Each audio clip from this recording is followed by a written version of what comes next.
आपने सुना होगा कि शेड्यूल कास्ट और शेड्यूल्ड ट्राइब, इनके लिए आरक्षण होता है तमाम सरकारी कॉलेजों में, सरकारी नौकरियों में।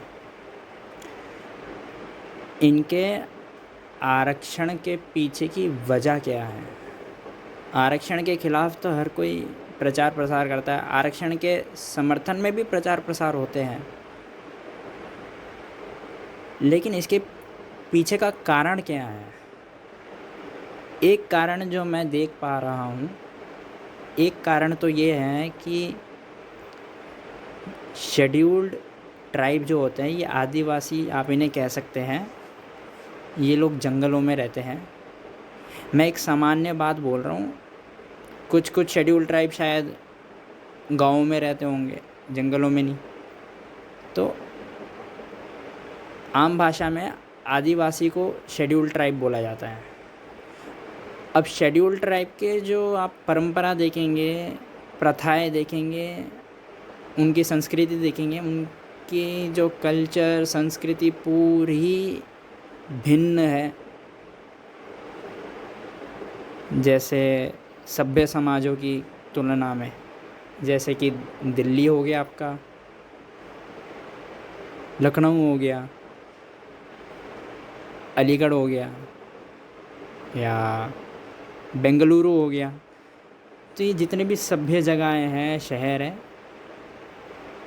इनके जो संस्कृति, जो प्रथा है, वो बिल्कुल ही भिन्न है आदिवासियों की संस्कृति वगैरह से। तो होता क्या है, जब कोई आदिवासी किसी भी कारणवश आता है शहरों में, तो जाहिर सी बात है वो अकेला नहीं आता, वो अपने साथ अपना परंपरा भी लेकर आता है, अपनी संस्कृति भी लेकर आता है, अपनी प्रथा भी लेकर आता है। आपने देखा ना, अगर कोई सऊदी अरब की महिला अगर हिंदुस्तान में आती है, तो सामान्य महिला, जनरल वुमन, तो ये बहुत ही आम बात है कि वो हिंदुस्तान में कहीं पे भी जाएगी तो हिजाब पहनेगी, सऊदी अरब की महिला, मुसलमान महिला सऊदी अरब की। लेकिन वहीं दूसरी तरफ अगर एक महिला आएगी यूएसए से, साधारण महिला, तो जीन्स पहनेगी, टॉप पहनेगी, शॉर्ट्स पहनेगी, स्लीवलेस पहनेगी। तो एक मनुष्य जब एक जगह से दूसरी जगह आता है, तो वो मनुष्य अकेला नहीं आता, वो अपने साथ अपना पहनावा, अपनी परंपरा, अपनी संस्कृति लेकर आता है। एक और उदाहरण ले लीजिए, सऊदी अरब का एक आम नागरिक दारू नहीं पिएगा, लेकिन अगर वही दूसरी तरफ अगर रूस का आम नागरिक है तो वोडका पिएगा, दारू पिएगा, क्योंकि रूस में बहुत ही आम बात है दारू पीना।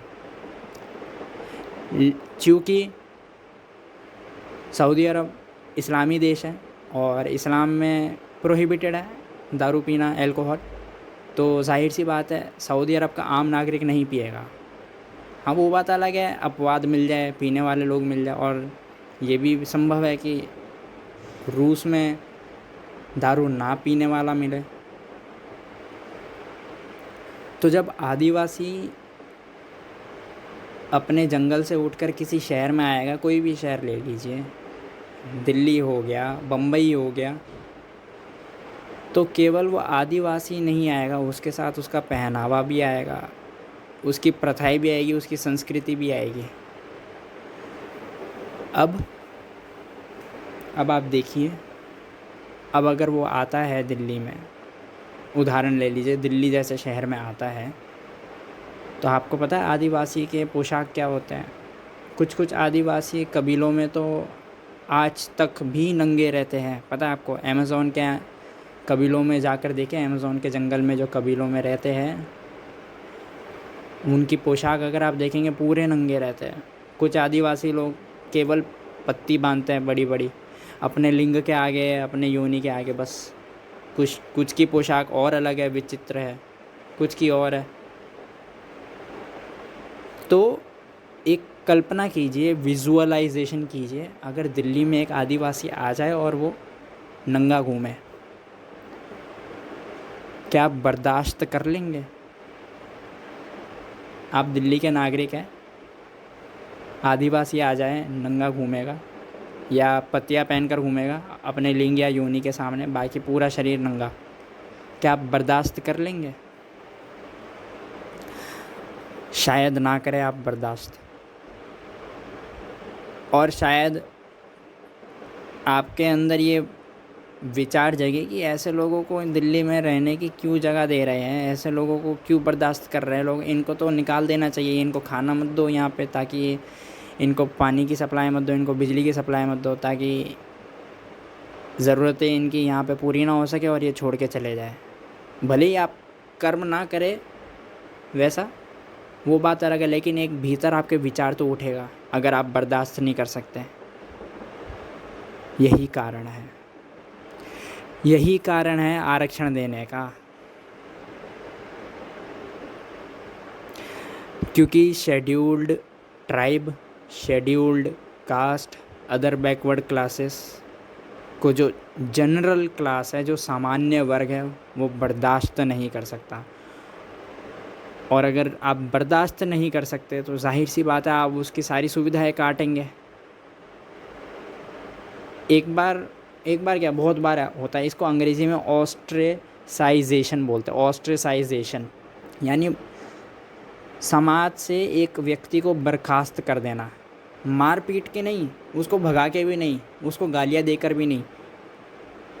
एक समाज में उस व्यक्ति को कोई भी राशन सप्लाई नहीं करेगा तो उसकी खाने की सुविधा कट गई। एक समाज में उसको कोई भी पानी की सप्लाई नहीं करेगा तो उसकी पानी पीने की भी सुविधा कट गई।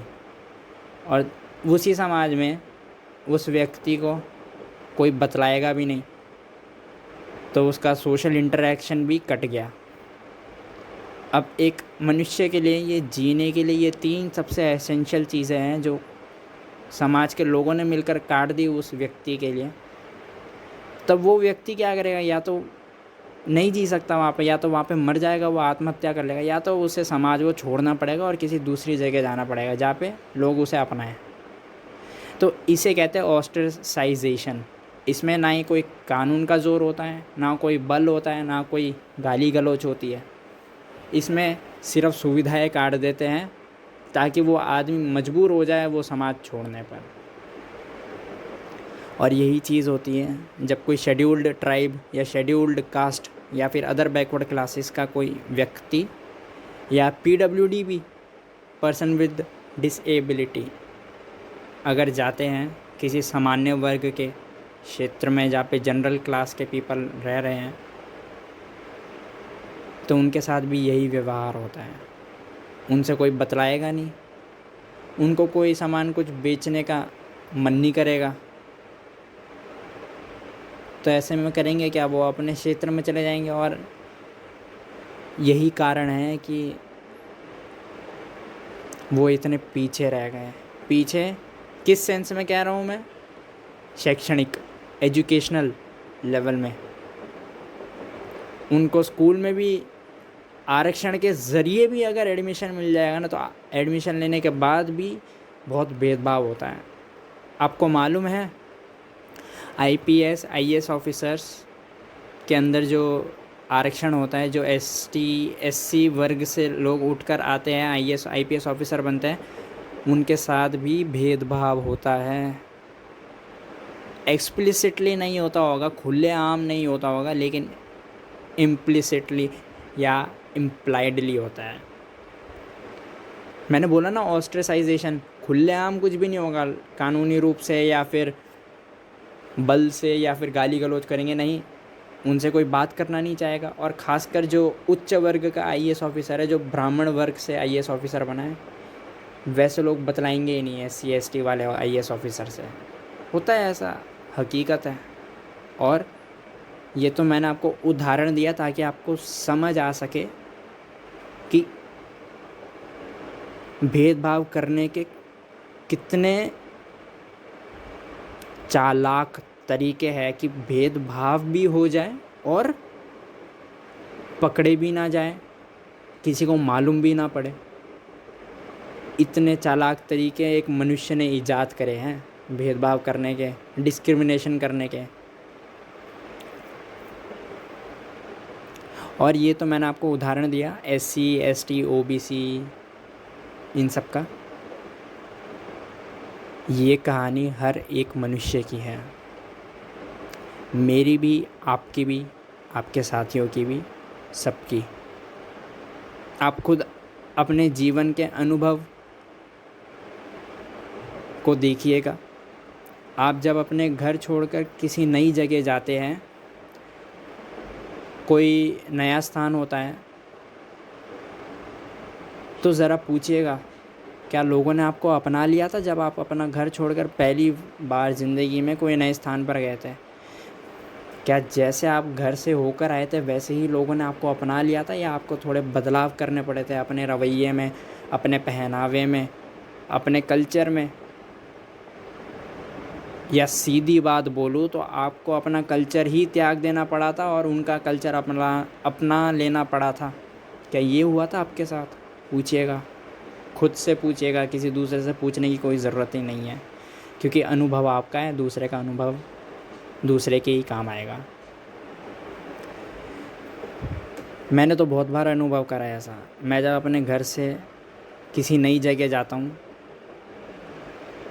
और वहाँ का संस्कृति, वहाँ का प्रथा, वहाँ के लोग जब अलग होते हैं और मुझे जब देखते हैं, मेरा पहनावा, मेरी बोली चाली, मेरा रहन सहन, तो उनकी आँखों में असहनशीलता दिखती है मेरे प्रति। और ये ना केवल मेरी कहानी है, हर एक मनुष्य की यही कहानी है। कोई भी मनुष्य अपने घर में है, अगर वो वैसा ही बन के किसी नए स्थान पर, किसी नए देश में, किसी नए समाज में जाएगा, तो असहनशीलता उसके प्रति बहुत ज़्यादा होगी,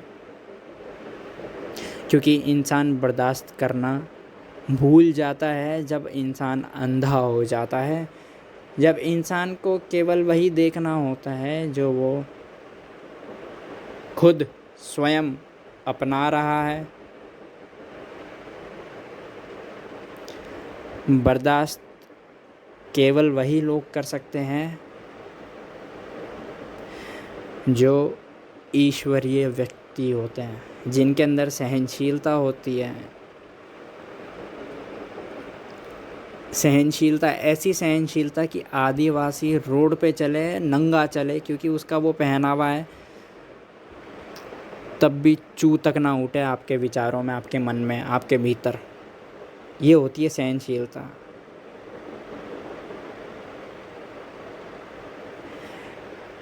यही कारण है, आप लोग ही, आपकी असहनशीलता ही सरकार को मजबूर करती है कुछ लोगों को आरक्षण देने के लिए, और फिर आप लोग ही उसके विरोध में प्रचार प्रसार करते हैं। अगर आप सहनशीलता लेकर आ जाए अपने अंदर, बर्दाश्त करना आपके भीतर आ जाए, जो कि सामान्य सी बात है, 99% मनुष्य में कभी नहीं आएगी। जब तक मनुष्य जाति है, जब तक 99% मनुष्य में कभी नहीं आएगी, तो सरकार आरक्षण देना बंद कर दे। और मैं तो ये कहता हूँ कि प्रत्येक मनुष्य अगर वो अपने हिसाब से जीने लग जाए, तो दूसरा मनुष्य कभी उसे सहन नहीं कर सकता, स्वीकार नहीं कर सकता। इसलिए मैं कहता हूँ, जहाँ कोई नहीं है, यानी एकांत, सेक्लूजन अंग्रेज़ी में बोलते हैं, या अलोननेस। एकांत कहाँ कहाँ हो सकता है? जैसे आपका कमरा, आप अकेले अपने कमरे में, कोई नहीं, वो एकांत हो गया। या फिर आप किसी जंगलों में चले गए, वहाँ केवल आप और पेड़ पौधे और कोई दूसरा मनुष्य नहीं। एकांत वो जहाँ पे कोई दूसरा व्यक्ति नहीं, जिसके भीतर असहनशीलता है आपके प्रति। ध्यान रखिए, वापस सुनिए, एकांत वह जगह है जहाँ पे ऐसा कोई भी व्यक्ति मौजूद नहीं जिसके भीतर आपके प्रति असहनशीलता है। वो व्यक्ति मौजूद हो सकता है जिसके भीतर आपके प्रति स्वीकार्यता है, एक्सेप्टेंस है और सहनशीलता है, टॉलरेंस है। अगर वो आ जाए आपके पास तब भी आपका एकांत बना रहेगा। लेकिन अगर वो व्यक्ति आ जाए जिसके भीतर आपके प्रति अस्वीकार्यता है, नॉन एक्सेप्टेंस प्लस असहनशीलता है, इनटॉलरेंस, तो आपका एकांत बिगड़ जाएगा। इसलिए महान महान व्यक्ति दुनिया के, चाहे मोहम्मद का नाम लीजिए, ईसा का नाम लीजिए, महावीर का नाम लीजिए, बुद्ध का नाम लीजिए, गुरु नानक का नाम लीजिए, इन सबको ज्ञान एकांत में ही प्राप्त हो पाया है। क्योंकि एकांत में आपको खुद को बदलने की ज़रूरत नहीं है, आपको खुद को दूसरों की तरह ढालने की ज़रूरत नहीं है। आप जैसे हैं वैसे ही शुभ है। और जब आप शुभ हो जाते हैं तब परमात्मा का प्रेम आप पर बरसता है, परमात्मा की किरण आपको एहसास होती है और जिसे परमात्मा की किरण महसूस होती है वही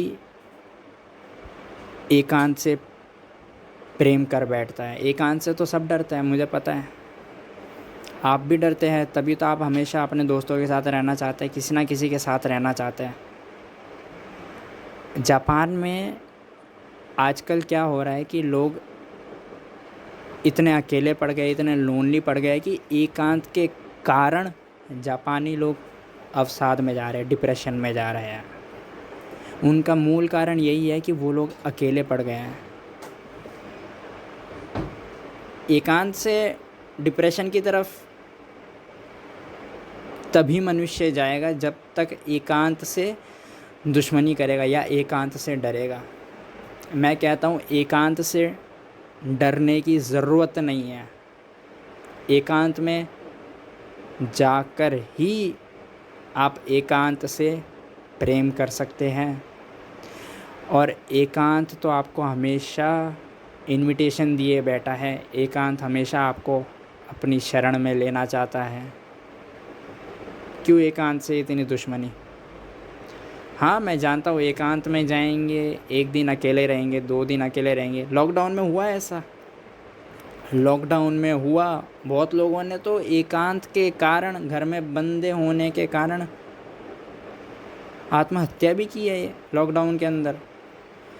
और बहुत लोगों ने तो लॉकडाउन, बहुत कम ही लोग ऐसे होंगे, और मैं अपना अनुभव बता रहा हूँ लॉकडाउन का, जिन्होंने एकांत की एडवांटेज समझी होगी। बुरा मुझे भी लगा था शुरुआती दिनों में, जब कटा हुआ था मैं अपने दोस्तों से, अपने परिवार वालों से, घर में बंद था। 2-4 दिन मुझे भी लगा, लेकिन फिर धीरे धीरे जब मुझे एहसास हुआ कि एकांत में कोई आपको रोकने वाला नहीं है, कोई आपको टोकने वाला नहीं है। एकांत जैसी शुभ जगह और हो भी क्या सकती है। एकांत में आपको खुद को बदलने की भी ज़रूरत नहीं है। एकांत में आपको किसी से लड़ाई करने की भी ज़रूरत नहीं है, क्योंकि कोई दूसरा मौजूद ही नहीं है आपके सामने लड़ने के लिए। एकांत में किसी कंपटीशन की भी ज़रूरत नहीं है, क्योंकि दूसरा कोई मौजूद ही नहीं है जिससे आप स्पर्धा करें। और जब ये सब कुछ गायब हो जाता है और एकांत प्रकट हो जाता है, तभी आप खुद को शुभ महसूस कर पाते हैं। अन्यथा हमेशा किसी न किसी तरह के आप ढलना चाहते हैं, आप अपनी भाषा बदलना चाहते हैं। अलग अलग व्यक्ति आ जाए तो आप अलग अलग भाषा बदलते हैं। पता है, आपने कभी नोटिस करा? कभी आप नोटिस करिएगा, जब आप अपनी माँ से बात करते हैं तब आपकी भाषा क्या होती है, और जब आप अपने यार से बात करते हैं या फिर गोटी यार बोलते हैं या फिर बेस्ट फ्रेंड से बात करते हैं तब आपकी भाषा क्या होती है। आपको खुद फ़र्क मालूम पड़ जाएगा। या जब आप अपने टीचर से बात करते तब आपकी क्या भाषा होती है, या और दूसरी तरफ जब आप अपने दोस्त से बात करते तब आपकी क्या भाषा होती है। हर एक व्यक्ति के हिसाब से आपकी भाषा बदलती है, हर एक व्यक्ति के हिसाब से। लेकिन एकांत में उसकी भी ज़रूरत नहीं है, क्योंकि एकांत में आप अकेले हैं, आप शुभ हैं। और जिस दिन आप शुभ हो जाते हैं उस दिन एक परमात्मा का प्रकाश आपके ऊपर झड़ता है, तब आप ज्ञान को उपलब्ध हो सकते हैं। जैसे मोहम्मद हुए, मोहम्मद जाहिलों के बीच पैदा हुए थे, लेकिन मोहम्मद ज्ञानी केवल इसीलिए ही हो सके क्योंकि मोहम्मद ने अपनी एकांत खोजी थी। मोहम्मद के इलाके में गार ए हीरा नाम की एक गुफ़ा थी, वहाँ एकांत था, वहाँ कोई भी नहीं आता जाता था। मोहम्मद वहाँ पे ही जाते थे, वहीं पे ही अपनी प्रार्थना करते थे एकांत में। तभी तो ये संभव हो सका था कि अल्लाह की किरण मोहम्मद पर बरसी और अल्लाह का पैगाम मोहम्मद तक आया और मोहम्मद ने पैगाम लोगों तक पहुंचाया। तभी तो मोहम्मद को पैगंबर बोला जाता है, यही तो अर्थ है पैगंबर का। लेकिन ये आपके साथ कब होगा? जब आप अपने एकांत में जाएंगे, एकांत से प्रेम करेंगे। जब तक आप एकांत से डरेंगे तब तक आप एकांत अगर आपके पास मौजूद भी होगा तब भी आप भागेंगे, अपना फ़ोन चला लेंगे, कुछ नहीं होगा तो फ़ोन में गाने सुन लेंगे, लेकिन एकांत से बचेंगे। लेकिन एकांत को स्वीकार करना होगा, पहले उसके एडवांटेजेस समझने होंगे, क्योंकि आप नहीं, महापुरुष मोहम्मद महावीर जैसे लोग एकांत में गए तभी ये लोग ज्ञान को प्राप्त हो सके। आप भी महापुरुष हो सकते हैं, लेकिन एकांत से प्रेम करें, फिर एकांत की शरण में जाए, बिल्कुल अकेला कर दे खुद को, तभी आपको एहसास होगा। सब्सक्राइब करें अगर ये चलचित्र मददगार साबित हुई हो तो, और शेयर करें यह वीडियो।